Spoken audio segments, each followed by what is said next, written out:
Yeah, that's easier.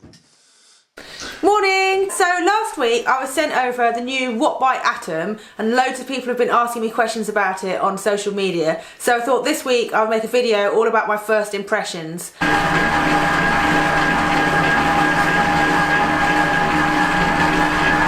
So the Wattbike Atom is really different to the other Wattbike, the Wattbike Pro or Trainer. This one is all new, all bells and whistles, so it's basically a smart trainer. So it has to be on mains power, you know, it's plugged in, and then you have to use it with a smartphone or an iPad or a laptop. I actually can't use it with my iPad because it's too old, so you need a decent smartphone, iPad or whatever.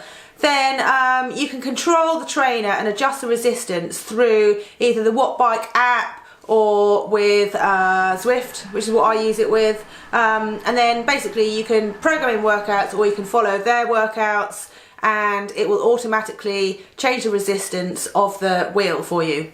So first things first, fit. It's really easy to get the Atom set up just like your road bike. So you can take a tape measure to your road bike, measure it and then mimic those measurements on the Atom. I've actually got a bike fit chart from when I had a bike fit, so I've got all my measurements.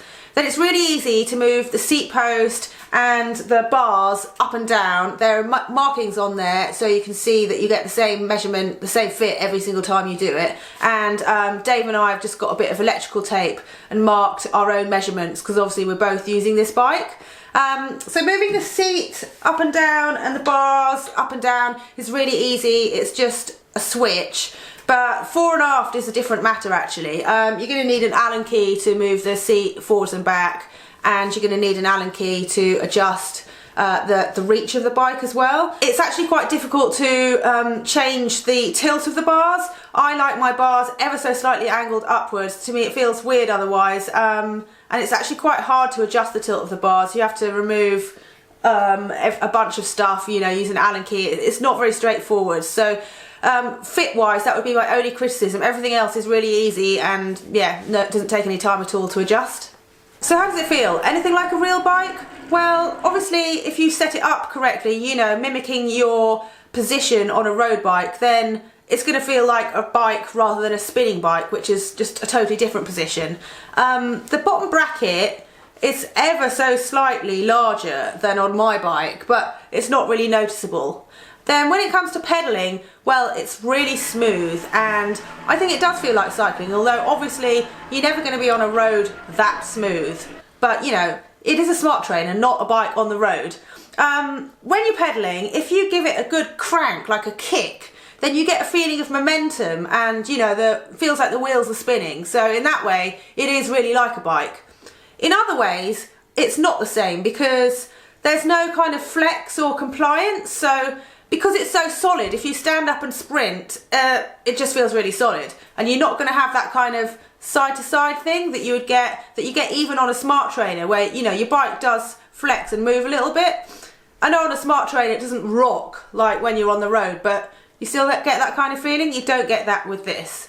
But I don't mind that. Basically, when I'm on the Wattbike, I just want to sit down, do my intervals. If I'm putting out the right number of watts for the right amount of time, that's kind of all I care about. That means I'm getting my workout done. So when it comes to gears, you've got a full set of 22 and you shift up and down using a button on the hoods. So it doesn't feel totally like a bike. You know how you have that kind of slight clunk and you know you've changed gear on a bike? Well, on this, it's got a bit of a delay and there's no sudden clunk, it's more gradual. So that takes a bit of getting used to. Another thing I've noticed is if you're riding around on, say, Zwift and you hit an incline or a bridge, you know, a slight incline, it can suddenly feel like the resistance is really hard and you have to like really try and pedal through that, and then it's kind of resets the cadence. It takes a bit of getting used to, or maybe I've not got it set up right, but I did find like pedaling over a bridge that's like 2% in London and suddenly I could hardly turn the pedals. seems a bit weird. Connectivity, well, as I mentioned, you need to use a smartphone or a tablet or a laptop or something to control it, and you need a decent one. My iPad isn't, so it doesn't work. And as I use Zwift a fair bit, all my Training Peaks workouts go straight into Zwift. What's really great about the Atom is you can just jump straight on it, pair it with Zwift in 5 seconds or less, and then your workout is straight there. And you have it on erg mode, and then it just does everything for you. All you have to do is pedal. So on erg mode, it adjusts the resistance based on the watts that you're going to put out for that particular interval. And I can just zone out. I can just select my workout and then just pedal, let it change when I'm meant to do an interval, and it's super easy. So I really like that about it.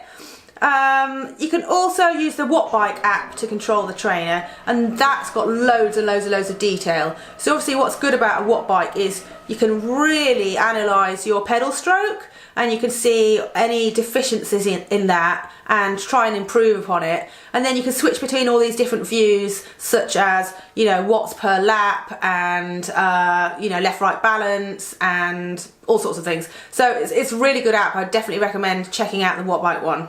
Price wise, well, it's not cheap, but now that everyone's using smart trainers, smart turbo trainers, all of a sudden having a Wattbike seems like a possibility. In the past I thought it was just full-on pros and high-end cycling studios who'd have one. But then I got a smart trainer, and you know, there's not much change out of $1,000 for one of those, so